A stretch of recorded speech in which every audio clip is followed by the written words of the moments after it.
What's up, everyone? Welcome to this day in Philly sports history for March 7th, 2023. I know it's still not the best sound, but I think I figured it out yesterday. It was I don't know. I apologize for the poor sound quality and the shorter podcast yesterday. But it is Tuesday, and even in Mexico, we are going to do a little bit of motivational positivity today. And today's saying is one that I saw that I really liked. And it's from Mike Ditka.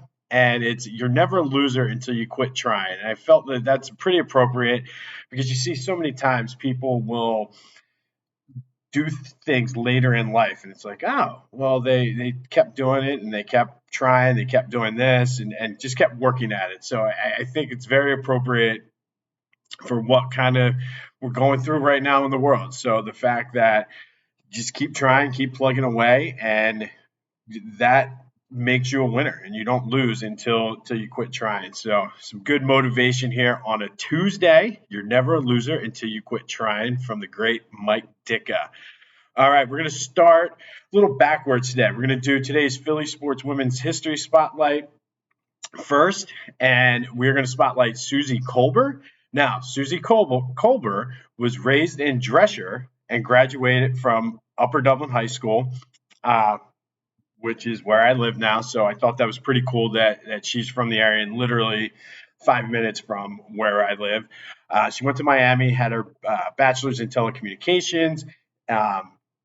An interesting fact about her is she actually did make her football team, I guess for Upper Dublin for the Junior Athletic Association when she was 10, but she did quit because of all the backlash she was facing for being a girl. So she was kind of a trailblazer even back then. And after college, though, she worked at various jobs, gained a lot of experience behind the scene, and it paid off in 1993 when she was able to get a job at ESPN. She's probably one of the most well-known sideline reporters for at least the ESPN family of networks, ESPN, ABC. Typically, it's like Suzy Kolber and Erin Andrews are like the two main ones that you come to think of when you think about female sideline reporters. She also was one of the first female anchors on SportsCenter. She actually hosts a variety of NFL shows and NASCAR shows on ESPN now. But she's just been a trailblazer since she was 10, inspiration to many girls all over, one of the best in the business for any gender, for my money. And she's from where I live now. So I think that's pretty cool. So shout out to you, Suzy Kolber. All right, update on the Sixers.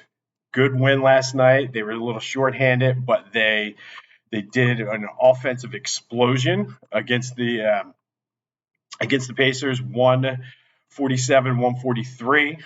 Joel Embiid had 42. James Harden had 20 assists. They're in Minnesota tonight, and I wouldn't be surprised if some guys rest on the back-to-back. They're guaranteed to have a winning road trip. They're 3-1. The only loss was that crazy game when Dallas couldn't miss. But we're going to stick with the Sixers today and go back to 1982. And March 7th, 1982, the Sixers beat the Lakers 119-113 for their third win in a row. Dr. J had 20 points, 9 rebounds. But the big story was Andrew Toney with a career-high 46 off the bench. You might know him. He was dubbed the Boston Strangler by the Boston media for his ability to just take over games and dominate the Celtics in the 80s. That was like the big Sixers-Celtics were like the big rivalry in the Eastern Conference. He was drafted out of Southwest Louisiana, which is now University of Louisiana Lafayette, with the eighth pick in the 1980 NBA draft. Two-time All-Star and played a big role in that 82-83 championship team when Moses Malone came in and carried them over the hump. His career, though, unfortunately was marred by chronic foot injuries. He just couldn't stay healthy, and later in his career, there was a fractured relationship with him and the Sixers management because they didn't necessarily believe he was hurt. He ended up having stress fractures in both feet. It was just a very contentious relationship. He probably would have been a Hall of Famer had he could have stayed healthy.